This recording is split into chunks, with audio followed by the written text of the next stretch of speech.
Hi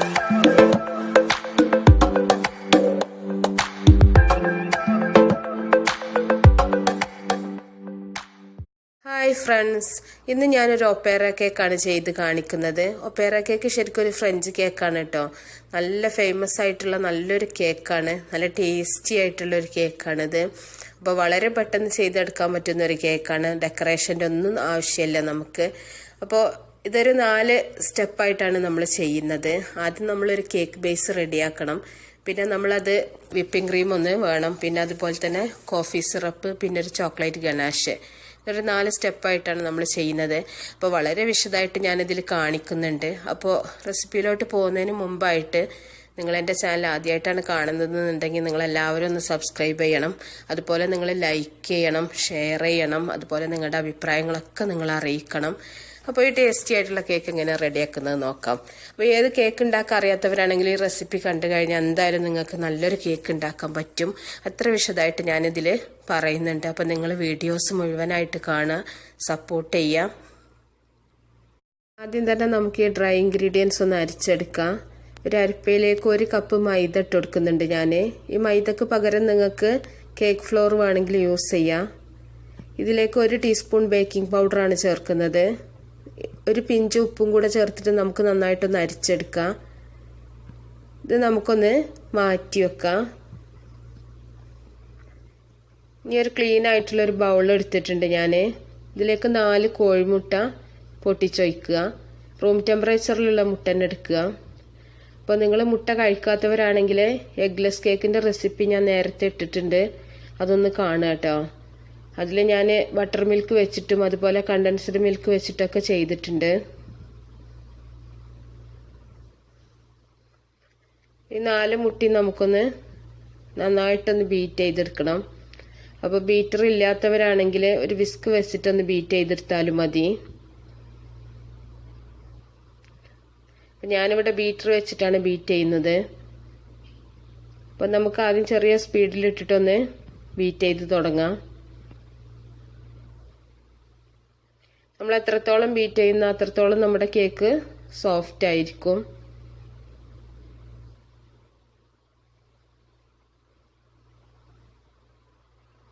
ഇതിലേക്ക് നമുക്ക് പൊടിച്ച പഞ്ചസാര ആണ് ചേർത്ത് കൊടുക്കാനുള്ളത്. അപ്പോൾ ഞാൻ 1/2 കപ്പ് പഞ്ചസാരയാണ് പൊടിച്ച പഞ്ചസാര ചേർക്കുന്നത്. നന്നായിട്ട് പൊടിച്ച പഞ്ചസാര തന്നെയാണ് ചേർക്കുന്നത്. അപ്പോൾ 1/2 കപ്പ് ടു ഒരു 1/4 കപ്പ് വരെ നിങ്ങൾക്ക് ചേർക്കാം. 1/2 കപ്പ് ചേർത്താൽ തന്നെ നല്ല മധുരമുണ്ട് കേക്ക്. അപ്പം നമുക്ക് കുറേശ്ശെ ഇട്ടിട്ട് ഒന്ന് ബീറ്റ് ചെയ്തെടുക്കുക.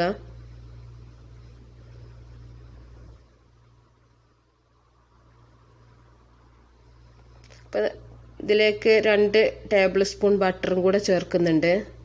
ഈ ബട്ടറിന് പകരം നിങ്ങൾക്ക് വേണമെങ്കിൽ ഏതെങ്കിലും ഓയിൽ ചേർത്താൽ മതി, അത് നിങ്ങളുടെ ഇഷ്ടം പോലെ ചെയ്യുക. 1 ടീസ്പൂൺ വാനില എസൻസും കൂടെ ചേർക്കുന്നുണ്ട്. നമ്മൾ മുട്ട അടിച്ച് തുടങ്ങുന്ന സമയത്ത് തന്നെ വാനില എസൻസ് ചേർക്കുകയാണെങ്കിൽ ആ ഒരു മുട്ടൻ്റെ സ്മെല്ല് നമ്മുടെ കേക്കിന് ഉണ്ടാവില്ല. എന്നിട്ട് നന്നായിട്ട് ബീറ്റ് ചെയ്യാം.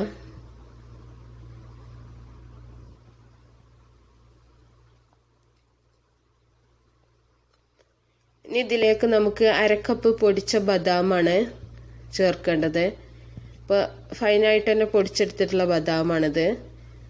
ഇത് നിങ്ങൾക്ക് പുറത്തുനിന്ന് വാങ്ങിക്കാനും കിട്ടും കേട്ടോ, ആൽമണ്ട് പൗഡർ പറഞ്ഞിട്ട്. ഇല്ലെങ്കിൽ ഇതുപോലെ വീട്ടിൽ തന്നെ ഒന്ന് പൊടിച്ചിട്ട് ചേർത്ത് കൊടുത്താൽ മതി.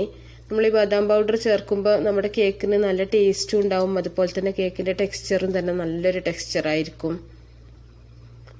എന്നിട്ട് നന്നായിട്ട് ഒന്നുകൂടെ ബീറ്റ് ചെയ്യാം.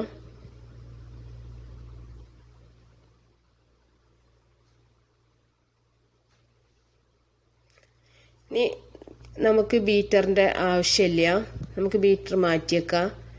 ഇനി നമുക്ക് നേരത്തെ അരിച്ച് മാറ്റി വെച്ചിട്ടുള്ള മൈദ കുറേശ്ശെ ഇട്ട് കൊടുത്തിട്ടൊന്ന് ഫോൾഡ് ചെയ്തെടുക്കുക.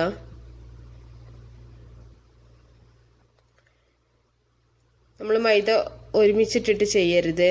നമ്മുടെ മുട്ട പതിഞ്ഞ് പൊങ്ങിയതൊക്കെ ഒന്ന് താഴ്ന്നു പോകും അങ്ങനെ ചെയ്തിട്ടുണ്ടെങ്കിൽ. ഇപ്പോൾ 2-3 പ്രാവശ്യമായിട്ട് ഇട്ടിട്ടൊന്ന് ഫോൾഡ് ചെയ്തെടുത്താൽ മതി. അപ്പോൾ എപ്പോഴും കേക്ക് ചെയ്യുന്നവർക്ക് അറിയാൻ പറ്റും. നമ്മൾ ചെറിയ ചെറിയ കാര്യങ്ങൾ ഒക്കെ ശ്രദ്ധിക്കാഞ്ഞാൽ നമ്മുടെ കേക്ക് ആകെ അതിൻ്റെ ബേക്കായി വരുന്ന സമയത്ത് ചിലപ്പോൾ ഹാർഡായി പോവും. അങ്ങനെയൊക്കെ പല പ്രോബ്ലംസ് ഉണ്ടാവാറുണ്ട്. കേക്കിൻ്റെ അളവുകളും അതുപോലെ തന്നെ കറക്റ്റ് ആയിരിക്കണം. നമുക്ക് കുറേശ്ശെ ഇട്ടിട്ട് ഇതുപോലെ ഒന്ന് ഫോൾഡ് ചെയ്തെടുക്കാം. കട്ടല്ലാണ്ട് തന്നെ നിങ്ങൾ മിക്സ് ചെയ്തെടുക്കുക. അപ്പം ഞാൻ മിക്സ് ചെയ്തിട്ടുണ്ട്. കുറച്ച് തിക്കായിട്ടുണ്ട് എൻ്റെ ബാറ്റർ. അപ്പം ഞാനൊരു 2 ടേബിൾ സ്പൂൺ പാലും കൂടെ ഒഴിച്ചിട്ടൊന്ന് മിക്സ് ചെയ്തെടുക്കുന്നുണ്ട്.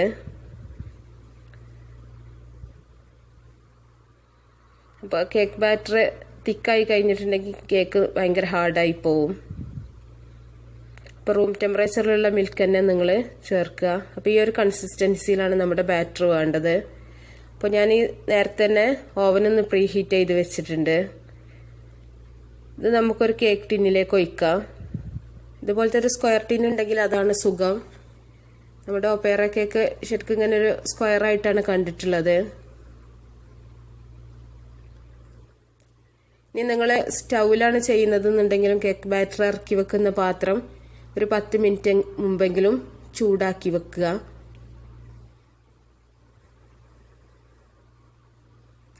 ഓവനിലാണെങ്കിലും സ്റ്റൗവിലാണെങ്കിലും നമ്മൾ പ്രീ ഹീറ്റ് ചെയ്യണം കേട്ടോ. നിങ്ങൾക്ക് എങ്ങനെ ഈസി വിചാരിച്ചാൽ അതുപോലെ ചെയ്യാം. ഇപ്പോൾ കേക്ക് ബാറ്റർ ഒഴിച്ചിട്ടുണ്ട് ഞാൻ. നമുക്കിനി ഈ കേക്ക് ടിന്ന് നന്നായിട്ടൊന്ന് ടാപ്പ് ചെയ്ത് കൊടുക്കുക. എപ്പോൾ കേക്ക് ചെയ്യുകയാണെങ്കിലും നമ്മൾ നല്ലോണം കേക്ക് ടിന്നൊന്ന് തട്ടി കൊടുക്കണം. നമ്മുടെ എയർ ബബിൾസ് ഒക്കെ ഉണ്ടെങ്കിലൊന്ന് പോയി കിട്ടും. ഇല്ലെങ്കിൽ കേക്ക് ബേക്കാവുന്ന സമയത്ത് ഒരു മേലൊക്കെ ഇങ്ങനെ ബബിൾസ് ഇങ്ങനെ വന്നുകൊണ്ടിരിക്കും.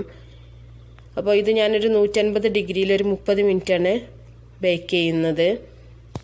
അപ്പോൾ നിങ്ങൾ ഗ്യാസിലാണെങ്കിൽ ഒരു 30 മിനിറ്റ് കഴിഞ്ഞ് തുറന്നാൽ മതി. അപ്പം നമുക്ക് ഈ സമയം കൊണ്ടൊന്ന് വിപ്പിംഗ് ക്രീം റെഡിയാക്കി എടുക്കുക. ഞാൻ ഡ്രീം വിപ്പിൻ്റെ പാക്കറ്റാണ് യൂസ് ചെയ്യുന്നത്. എൻ്റെ ഒരു 2 പാക്കറ്റ് എടുത്തിട്ടുണ്ട്. നമുക്കത് പൊട്ടിച്ചിട്ട് ബൗളിലേക്ക് ഇട്ട് കൊടുക്കുക. അപ്പോൾ ഇതിന്മേൽ എഴുതിയിട്ടുള്ളത് ഒരു പാക്കറ്റിന് 115 ml പാൽ എന്നുള്ളതാണ്. പക്ഷെ നമ്മൾ വിപ്പിംഗ് പൗഡർ എടുക്കുന്ന സമയത്ത് അത്രയും പാലെടുക്കരുത്. അതിൽ കുറച്ച് അളവ് കുറച്ചിട്ട് പാലെടുക്കുക. അപ്പോൾ നല്ല സ്റ്റിഫായിട്ട് വരും നമ്മുടെ ക്രീം. അപ്പോൾ നമ്മൾ അതുപോലെ തന്നെ വിപ്പിംഗ് ക്രീം ബീറ്റ് ചെയ്യുന്ന ബൗളും അതുപോലെ തന്നെ ബീറ്റർ ബ്ലേഡും നല്ലോണം തണുത്തിട്ടുണ്ടായിരിക്കണം. ഇതിലേക്ക് തണുത്ത പാലാണ് ഞാൻ ഒഴിച്ചിട്ടുള്ളത്. ഞാൻ ഒരു പാക്കറ്റിന് ഒരു 100 ml എന്നുള്ള ഇതിലാണ് എടുത്തിട്ടുള്ളത്. ഇത് നമുക്ക് ചെറിയ സ്പീഡിലൊന്ന് ബീറ്റ് ചെയ്ത് തുടങ്ങാം. ഇതിലേക്ക് ഇത് അത്യാവശ്യം ഒരു മധുരം ഉണ്ട്. എന്നാലും ഞാനൊരു 2 ടേബിൾ സ്പൂൺ പൊടിച്ച പഞ്ചസാരയും കൂടെ ചേർത്തിട്ടൊന്ന് ബീറ്റ് ചെയ്യുന്നുണ്ട്. ശരിക്കും ഒപ്പേറ കേക്കിന് ബട്ടർ ക്രീം വെച്ചിട്ടാണ് ചെയ്യാറുള്ളത്. അപ്പോൾ നിങ്ങൾ റൂം ടെമ്പറേച്ചറിലുള്ള ബട്ടർ എടുത്തിട്ട് ഇതുപോലെ തന്നെ കോഫിയും ചേർക്കുക. പൊടിച്ച പഞ്ചസാരയും കൂടെ ചേർത്തിട്ട് നന്നായിട്ടൊന്ന് ബീറ്റ് ചെയ്തെടുത്താൽ മതി. ഇതിലേക്ക് ഞാൻ 1 ടേബിൾ സ്പൂൺ കോഫി പൗഡറാണ് ചേർത്തിട്ടുള്ളത്. ഇൻസ്റ്റൻറ്റ് കോഫി തന്നെ എടുക്കുക. അപ്പോൾ എല്ലാവർക്കും ബട്ടർ ക്രീം ഇഷ്ടമായി കൊള്ളണമെന്നില്ല. അപ്പോൾ അങ്ങനത്തെ ഒരു വിപ്പിംഗ് ക്രീം വെച്ചിട്ട് ചെയ്യാം.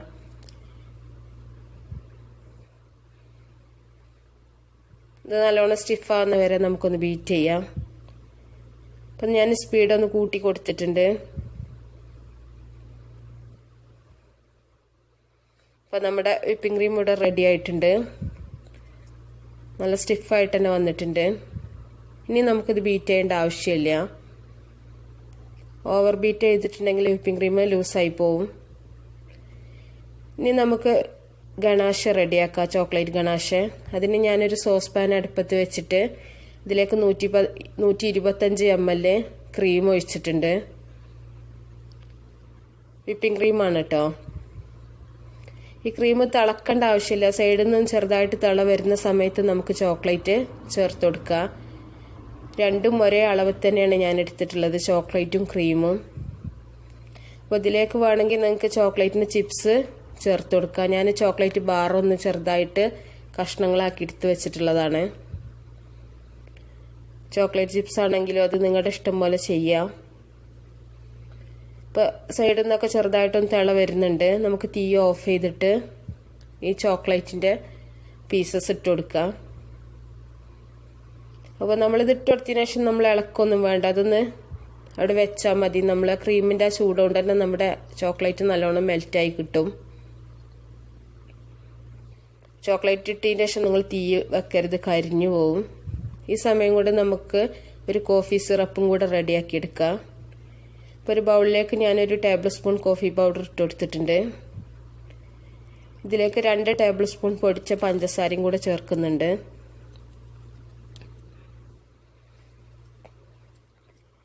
ഇനി ഇതിലേക്ക് ചെറിയ ചൂടുള്ള വെള്ളമാണ് ഞാൻ ചേർക്കുന്നത്. നന്നായിട്ടൊന്ന് മിക്സ് ചെയ്യുക. ഇത് നിങ്ങൾക്ക് വേണമെങ്കിൽ ഷുഗർ സിറപ്പ് ഉണ്ടാക്കുന്ന പോലെ അടുപ്പിൽ വെച്ചിട്ട് തന്നെ ചെയ്യുക. ഇങ്ങനെ ചെയ്യുകയാണെങ്കിൽ കുറച്ചും കൂടി ഈസി ആയിരിക്കും. നന്നായിട്ട് മിക്സ് ചെയ്യുക. ഇതിലേക്ക് ഇനി നമുക്ക് ക്രീം ചേർക്കണം. ഞാനിതിലേക്ക് 1.5 ടേബിൾ സ്പൂൺ ക്രീമാണ് ചേർക്കുന്നത്. ഇപ്പോൾ ക്രീമിന് പകരം നിങ്ങൾക്ക് വേണമെങ്കിൽ കണ്ടൻസ്ഡ് മിൽക്ക് ചേർക്കാം. എന്നിട്ട് നന്നായിട്ട് മിക്സ് ചെയ്യുക. കോഫി സിറപ്പ് നമുക്ക് മാറ്റി വെക്കാം. ഇനി നമ്മുടെ കേക്ക് തണുത്തിട്ടുണ്ട്. ഞാൻ 4 ലെയറായിട്ടൊന്ന് കട്ട് ചെയ്തിട്ടുണ്ട്. വളരെ കനം കുറച്ചിട്ട് തന്നെ ലെയറാക്കി എടുക്കുക. അപ്പോൾ ലെയറാക്കുന്ന സമയത്ത് പൊടിഞ്ഞു പോകാൻ ചാൻസ് ഉണ്ട്. നല്ല സോഫ്റ്റാണ് കേക്ക്. അപ്പോൾ ഇനി നമുക്ക് കേക്ക് റെഡിയാക്കി എടുക്കാം. ആദ്യം കുറച്ച് ക്രീം തേച്ചിട്ട് നമുക്ക് ഫസ്റ്റ് ലെയർ കേക്ക് വെച്ചുകൊടുക്കാം. അപ്പം നമ്മുടെ കേക്ക് നീങ്ങാണ്ടിരിക്കാൻ വേണ്ടിയിട്ടാണിത്. ഇനി ഇതിലേക്ക് നമുക്ക് കോഫി സിറപ്പ് തേച്ചിട്ടൊന്ന് നനച്ചു കൊടുക്കുക കേക്ക്. സാധാരണ കേക്കൊക്കെ ചെയ്യുന്ന പോലെ തന്നെ ഓരോ ലെയറും നമ്മൾ ഷുഗർ സിറപ്പ് വെച്ചിട്ടൊന്ന് വെറ്റാക്കി കൊടുക്കുമല്ലോ, അതുപോലെ തന്നെ ഈ കോഫി സിറപ്പ് വെച്ചിട്ട് നന്നായിട്ടൊന്ന് നനച്ചു കൊടുക്കുക. അപ്പോൾ നമ്മുടെ കേക്ക് നല്ല സോഫ്റ്റും ആയിരിക്കും, അതുപോലെ തന്നെ നല്ല ടേസ്റ്റും ആയിരിക്കും.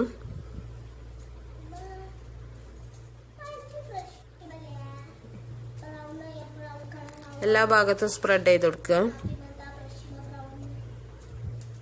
അപ്പോൾ ഇതിൻ്റെ സൈഡ് നമുക്ക് ഇത്ര വൃത്തിയൊന്നും ആവശ്യമില്ല. നമ്മൾ ലാസ്റ്റ് ഒന്ന് 4 ഭാഗം ഒന്ന് കട്ട് ചെയ്ത് മാറ്റും.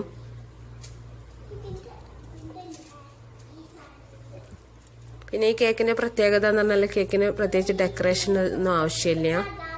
നമുക്ക് വിപ്പിംഗ് ക്രീം വെച്ചിട്ടൊന്ന് സ്പ്രെഡ് ചെയ്യാം. അത്യാവശ്യം കട്ടി തന്നെ വിപ്പിംഗ് ക്രീം വെച്ച് കൊടുക്കുക.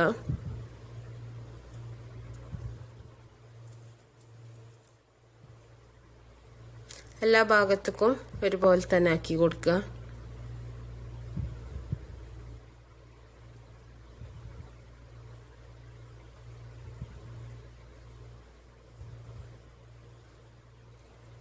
ഇനി നമുക്ക് അടുത്ത ലെയർ കേക്ക് വെച്ച് കൊടുക്കാം.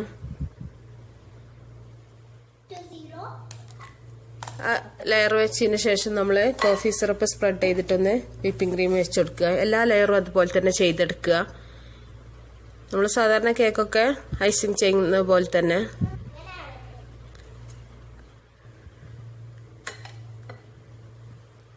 ഇങ്ങനെ 3ാമത്തെ ലെയറും വെച്ചിട്ടുണ്ട്. അതും കോഫി സിറപ്പ് സ്പ്രെഡ് ചെയ്തിട്ടുണ്ട്.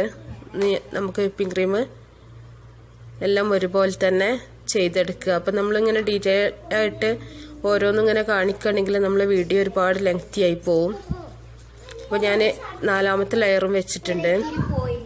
അത് ക്രീം വെച്ചിട്ട് കവർ ചെയ്തിട്ടുണ്ട്. ഇനി നമുക്ക് ഗനാഷ് ഇതിൻ്റെ മേലെ ഒഴിച്ചു കൊടുക്കുക. അപ്പം അത്രയ്ക്ക് ഫിനിഷിംഗ് ഒന്നും വേണ്ട കേട്ടോ, നമ്മൾ ഗനാഷ് ഒഴിക്കുന്നതുകൊണ്ട്. അപ്പം അത്യാവശ്യം കട്ടിയുള്ള ഗനാഷ് തന്നെയാണ്.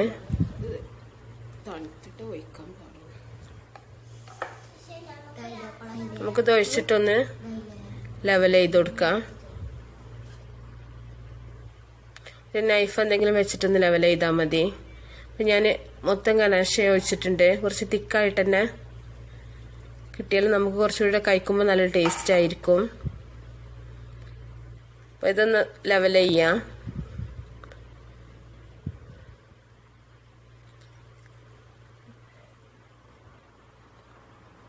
അപ്പം ഇതിൻ്റെ സൈഡ് നമ്മൾ കട്ട് ചെയ്യും കേട്ടോ. പിന്നെ ഇതിൻ്റെ സൈഡിൽ ക്രീമിൻ്റെ അതിൻ്റെ ഒന്നും ആവശ്യമില്ല. ഇനി ഇത് നമുക്ക് ഒന്ന് ഫ്രിഡ്ജിൽ വെച്ചിട്ട് ഒരു അരമണിക്കൂറെങ്കിലും വെക്കണം, ഈ ചോക്ലേറ്റ് ഒന്ന് സെറ്റായി കിട്ടാൻ വേണ്ടിയിട്ട്. എന്നിട്ട് നമുക്കിതൊന്ന് കട്ട് ചെയ്തിട്ട് റെഡിയാക്കാം. അപ്പം ഞാനങ്ങനെ ഫ്രിഡ്ജിൽ നിന്ന് അരമണിക്കൂർ കഴിഞ്ഞെടുത്ത് 4 ഭാഗം ഒന്ന് കട്ട് ചെയ്ത് വെച്ചിട്ടുണ്ട്. ഇനി ഇത് നമുക്ക് പീസസ് ആക്കിയിട്ട് ഒന്ന് സെർവ് ചെയ്യാം. ഇങ്ങനെ റെക്റ്റാങ്കിൾ ഷേപ്പിലുള്ള പീസസ് ആണിത്. ആക്കിയെടുക്കാറുള്ളത്. അപ്പം നമുക്ക് ഓരോ പീസ് ഒന്ന് കട്ട് ചെയ്ത് കാണിക്കാം ഞാൻ.